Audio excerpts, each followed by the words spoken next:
Hey guys, Jordan here, and in this video I'm going to discuss how to be a real estate photographer in 5 minutes.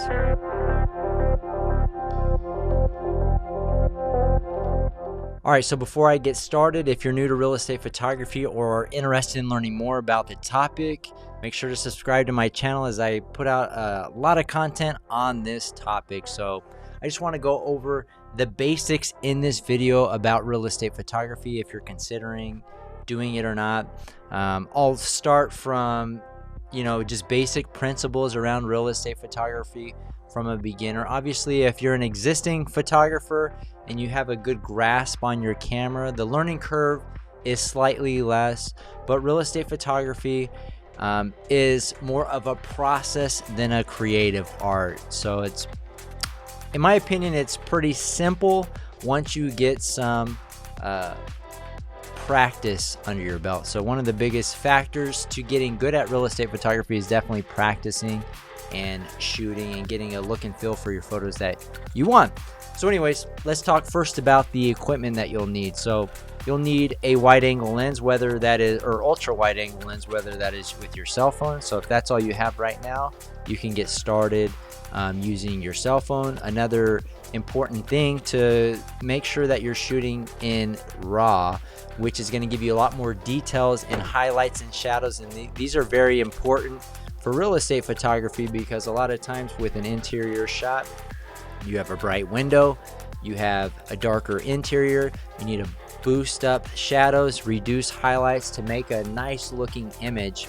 And if you're shooting JPEG, you just simply don't have enough information in the shadows and the highlights to create a great looking image. So make sure you shoot RAW.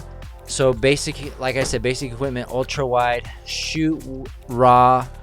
And real estate photography is a lot about angles and height than creativity and stuff like that. So usually you got a pretty simple shot list when you go out to a property. You want to get a good centered front shot of the property. Then we typically take a left and a right, and we want to shoot like a 45-degree angles. I'm a big fan of shooting straight or from a 45-degree angle.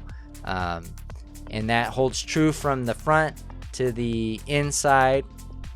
And one thing to consider when you're shooting real estate is that you want a good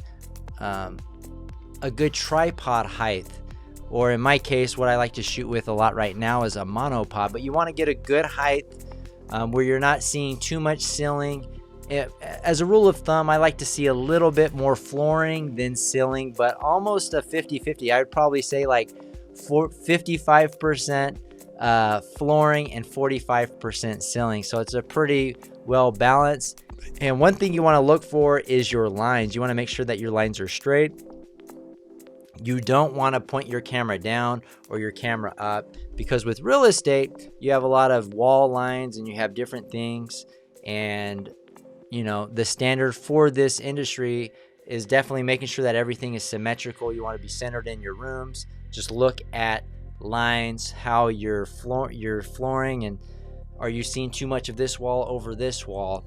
And just have a good flow as well to your shots. So anyways, those are a little bit of some composition tips.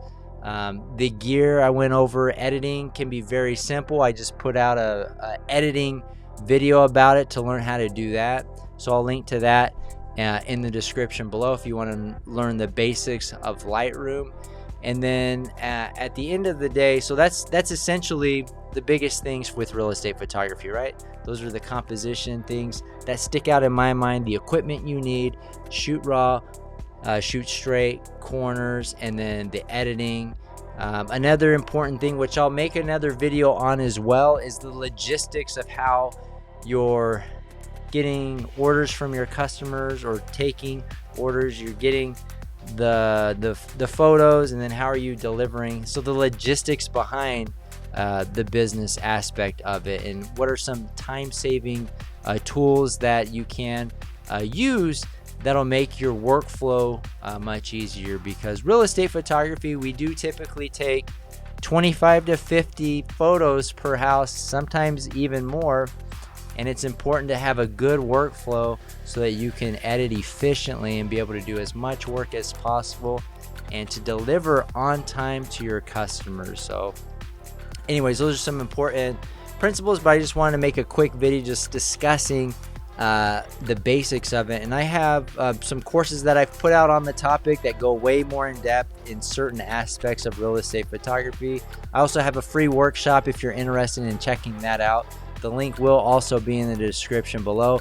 If you have any specific real estate photography questions that I could answer, leave them in the comment section below. I'll be more than happy to do that for you. So anyways, that's it. If you got value, hit the like button and subscribe. We'll see you guys on the next one.